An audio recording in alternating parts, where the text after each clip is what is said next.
வணக்கம் நண்பர்களே, trending infos Tamil சேனலுக்கு உங்களை அன்போடு வரவேற்கிறேன். இன்னைக்கு நம்ம ஒரு செம்ம ஹாட் டாபிக் பத்தி தான் பேச போறோம். அதாவது பல நாட்களா எல்லாரும் ஆவலோட காத்துக்கிட்டு இருந்த தளபதி விஜயின் ஜனநாயகன் படத்தோட ஆடியோ லான்ச் மலேசியாவில் ஒரு திருவிழா மாதிரி நடந்து முடிஞ்சிருக்கு. விஜய் அங்க கால் வச்ச உடனே பணமழை தான் அப்படின்னு சொல்றாங்க. மில்லியன் கணக்கில் டிக்கெட் வசூலானதோட அவர் தங்கியிருந்த ஹோட்டல்ல அவரை தூரத்திலிருந்து பார்க்கவே ஒரு தனி ஹால் புக் பண்ணி அங்க ஆயிரக்கணக்கான மக்கள் திரண்டு வந்திருக்காங்க. எம்ஜிஆர் காலத்துல மக்கள் அவர் மேல எப்படி ஒரு அன்பு வச்சிருந்தாங்களோ அதே மாதிரி ஒரு வயதான பெண்மணியை விஜய் கட்டி பிடிச்சி போட்டோ எடுத்தது அங்க இருந்த எல்லாரையும் நெகிழ வச்சிருக்கு. இந்த விழாவில் விஜய் கிட்டத்தட்ட 20 நிமிஷம் பேசினாரு. அதுல ரொம்ப முக்கியமான விஷயம் என்னன்னா, தன்னோட நேரடி போட்டியாளராக கருதப்படுற நடிகர் அஜித்தை பத்தி ரொம்ப பெருமையா பேசினாரு.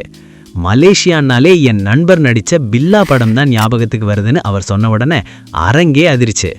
அஜித் அங்க கார் ரேஸ் விஷயமா இருந்தாலும் விஜய்க்கு ஃபோன் பண்ணி வாழ்த்து சொன்னதா ஒரு தகவல் ஓடிக்கிட்டு இருக்கு. அப்புறம் விஜய் ஒரு பெரிய குண்டு போட்டாரு. இதுதான் என்னோட கடைசி ஆடியோ லான்ச்னு சொன்னப்ப ரசிகர்களுக்கு அப்படியே ஒரு நிமிஷம் இதயம் நின்ன மாதிரி ஆயிடுச்சு. ஆனா அவர் ஒரு நம்பிக்கையும் கொடுத்திருக்காரு. 30 வருஷம் நீங்க என் கூட இருந்தீங்க, இனிமேல் அடுத்த 33 வருஷம் நான் உங்க கூட இருக்க போறேன் அப்படின்னு அரசியலை மனசுல வச்சு ஒரு பவர்ஃபுல் ஸ்டேட்மெண்ட் கொடுத்திருக்காரு.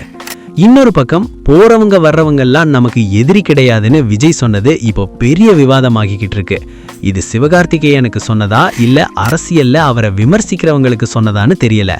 ஆனா வினோத் ரொம்ப தெளிவா சொல்லிட்டாரு, வேற எந்த படத்தோடவும் இதை ஒப்பிடாதீங்க, இது முழுக்க முழுக்க ஒரு தளபதி படம்னு மாசா முடிச்சிட்டாரு. கடைசியா ஒரு சுவாரஸ்யமான விஷயம், பல வருஷத்துக்கு முன்னாடி குருவி படத்துக்காக உதயநிதி ஸ்டாலினோட ஒரு நண்பரா மலேசியா போன விஜய் இன்னைக்கு அரசியல்ல அவருக்கு ஒரு பெரிய சவாலா அதே மண்ணுல நிக்கிறாரு. காலம் எப்படியெல்லாம் மாறுது பாருங்க. உங்களுக்கு இந்த அப்டேட் பிடிச்சிருந்தா மறக்காம நம்ம சேனலை சப்போர்ட் பண்ணுங்க. அடுத்த வீடியோல இன்னும் பல சுவாரஸ்யமான தகவல்களோட உங்களை சந்திக்கிறேன். நன்றி.